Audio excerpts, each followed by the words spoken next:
I don't care who you are. Sometimes things go wrong after a job. But how is it handled when a problem arises? Here's some scenarios of situations our clients have experienced using Chuck in the Truck style plumbing companies.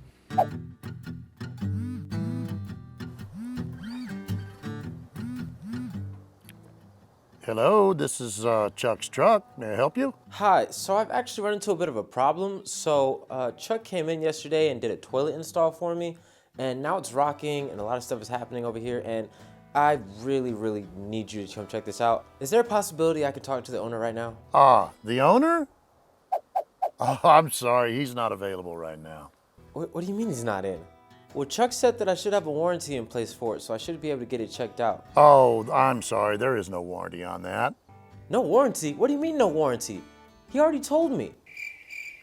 Your business is very unprofessional, and I don't think I'll ever be calling you guys again.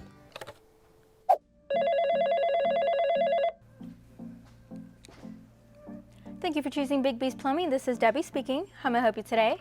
Hi, I'm actually dealing with a problem with a recent job that has just happened. I was wondering if you guys could take a look at it. I'm so sorry to hear that you're dealing with that. Can you tell me a little bit more with what's going on? So I just got my toilet installed yesterday, and it was perfectly fine at first, and then today it started to shake. There's a lot of stuff that's happening with it, and I don't exactly know how to work my way around this. Could you please send somebody? Well, yes, we can definitely go ahead and send somebody out to you today. Wait, today?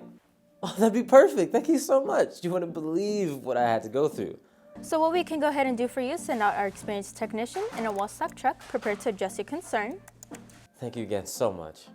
Alrighty, we're gonna go ahead and send somebody out there right away. Thank you for choosing Big B's Plumbing. You can go to sleep at night knowing that we have your back if there's ever a problem.